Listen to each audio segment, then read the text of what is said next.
Okay okay സ്വർണ്ണവില തകർന്ന തരിപ്പണമായി. അത് ഇന്ത്യയിൽ ഇന്നലെ തന്നെ സൂചിപ്പിച്ചിട്ടുണ്ടായിരുന്നു. ഇന്ത്യയിൽ എപ്പോഴും ഉയരും എന്ന് പറയുന്ന സാധ്യത എന്ന് പറയുന്ന ഇന്ത്യയിൽ തന്നെ പ്രഷറിലാണ് നിരന്തരം പറഞ്ഞുകൊണ്ടിരിക്കുകയാണ്. കാരണം യുദ്ധം നടന്നുകൊണ്ടിരിക്കുക. അതുകൊണ്ട് ആ യുദ്ധത്തിൻ്റെ പ്രഷർ അപ്പോഴും ഇന്ത്യയിൽ പറഞ്ഞിട്ട് പ്രഷറേ ഉണ്ടാവുള്ളൂ, അല്ലാതെ ഇത് ഇല്ലാതെയായി പോകുന്നല്ല.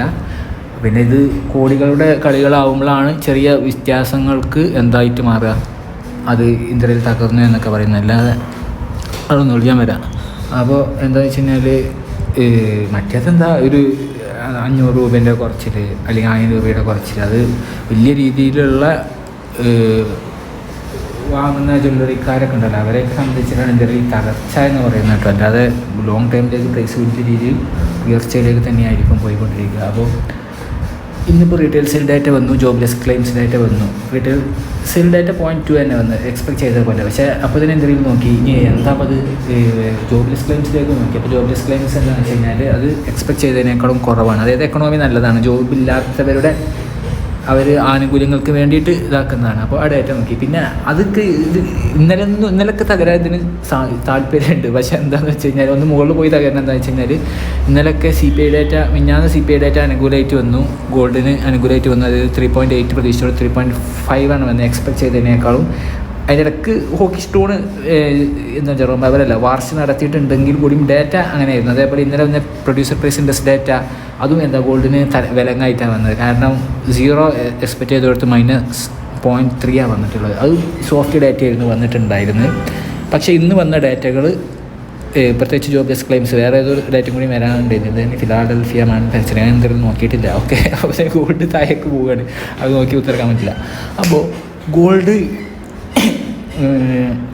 ഇന്നലെ നേരത്തെ സൂചന നൽകിയിട്ടുണ്ട്. അപ്പോൾ 4000 അടിക്ക് പോയി 3975 സപ്പോർട്ട് കിട്ടിയിട്ടുണ്ട്.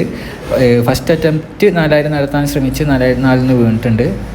ഇനി വീണ്ടും ആ 3970 റേഞ്ചിലേക്ക് വന്നിട്ട് വീണ്ടും നെക്സ്റ്റ് അറ്റംപ്റ്റിനുള്ള ഒരു ഇതാണ്. അത് വലിയ രീതിയിലുള്ള എന്തുണ്ടാവും അവിടെ, ഭയങ്കര പിടിവലി ഉണ്ടാവും ബയേഴ്സും സെല്ലേഴ്സും ആ 4000 ഇടക്ക്.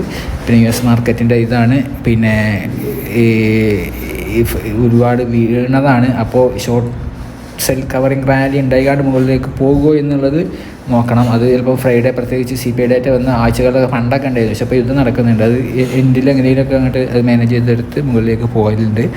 പക്ഷേ യുദ്ധത്തിൻ്റെ കാര്യങ്ങളാണ് ഏറ്റവും പ്രധാനം. കാരണം ലിക്വിഡിറ്റി വേണ്ട. കാരണം ഇപ്പോൾ ഇവിടെ തന്നെ ഉണ്ട് ഒരുപാട് ഇവിടെ തന്നെ ഉണ്ട് വലിയ രാഷ്ട്രീയത്തിൽ തന്നെ ഇപ്പോൾ പല ഒരു വാർത്തയൊക്കെ എന്തെങ്കിലും കേട്ടു. അപ്പോൾ വെച്ചാൽ വലിയ കോടീശ്വരനാണ്. പക്ഷേ എന്താ വെച്ച് കഴിഞ്ഞാൽ അയാൾക്ക് സ്വത്തും ഇതൊക്കെ ഉണ്ട് കുറേ. പക്ഷേ ലിക്വിഡായിട്ടുള്ള അസറ്റ് ഒന്നും വേണ്ട. അപ്പോൾ ലിക്വിഡായിട്ട് പെട്ടെന്ന് യുദ്ധം നടക്കുമ്പോൾ ഈ വലിയ രീതിയിൽ ഡിഫൻസ് പർപ്പസിനൊക്കെ വേണ്ടി വരും പല രാജ്യങ്ങൾക്ക്. പിന്നെ അവരുടെ കറൻസി മറ്റുള്ള യുദ്ധത്തിൽ പങ്കെടുക്കാത്ത രാഷ്ട്രങ്ങൾക്ക് കൂടെ അവരുടെ കറൻസി സേവ് ചെയ്യുന്നതിനും മറ്റുള്ള ആവശ്യങ്ങൾക്കൊക്കെ ലിക്വിഡിറ്റി വേണ്ടി വരും. അപ്പോൾ ഈ ലിക്വിഡിറ്റി ഗോൾഡിനാണ് ആശ്രയിക്കുക. അപ്പോൾ അവർ ഒന്നും ചെയ്യും, ഒന്ന് പുഷ് ചെയ്ത് കൊടുക്കും ആദ്യം, എന്നിട്ട് പുഷ് ചെയ്തെടുത്തിട്ട് ഉയർത്തി കഴിഞ്ഞാൽ റിറ്റൈലേഴ്സിനെ ഡംപ് ചെയ്തിട്ട് ഒറ്റയടിക്ക് കൊതുകിനെ അടിക്കണം, ഒറ്റയടിക്ക് താഴത്തേക്ക് എത്തിക്കും, പിന്നെ ഉയർത്തും. അങ്ങനെ പ്രഷറായിരിക്കും ഉണ്ടാകുക. അപ്പോൾ ഇപ്പോൾ ഇത് നടക്കുന്ന ഈ പശ്ചാത്തലമായതുകൊണ്ട് എന്തെങ്കിലും പറയുന്നത്. പിന്നെ ഓയിൽ പ്രൈസ് വരുന്നത് കൊണ്ടൊന്നും പറയേണ്ട ആവശ്യമില്ലല്ലോ. ഹോക്കി സ്റ്റോണ് ഫെഡറലിൻ്റെ താനെ വരും, അല്ലെങ്കിൽ ഇവരൊന്ന് മറ്റുള്ള പ്രതീക്ഷിക്കും. അല്ലാതെ ട്രംപ് പറയുന്നതിനെതിരൊന്നും വാർഷ പെട്ടെന്ന് തീരുമാനം എടുക്കുമെന്നും പറയാൻ പറ്റത്തില്ല. ഓക്കെ, അതും ഉണ്ട്. ഇതിങ്ങനെ പറയുള്ളൂ. കാരണം പ്രൈസ് സ്റ്റെബിലിറ്റിയും ഡോളറിനെ ശക്തിപ്പെടുത്തുന്നതിനും ഈൽഡ് ഉയർന്നു നിൽക്കുന്നതും ബൈ സ്റ്റേറ്റ്മെൻറ്റ് തന്നെ സാധിക്കും. വേറെ കാര്യം. അപ്പോൾ അത് വേറെ കാര്യം, നിങ്ങൾ നടത്തും വേണ്ട.